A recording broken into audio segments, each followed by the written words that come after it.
Sa last post natin mga idol, dami pa ring umiidolo kay Kuya Andre Blatch kahit wala na sa kondisyon ang kanyang katawan.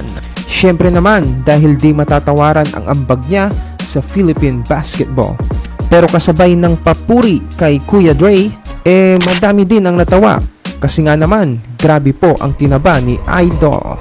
Literal na from fast break, naging breakfast po mga kaibigan ang katawan ni Kuya Dre. Tignan nyo naman tong pic na to mga idol.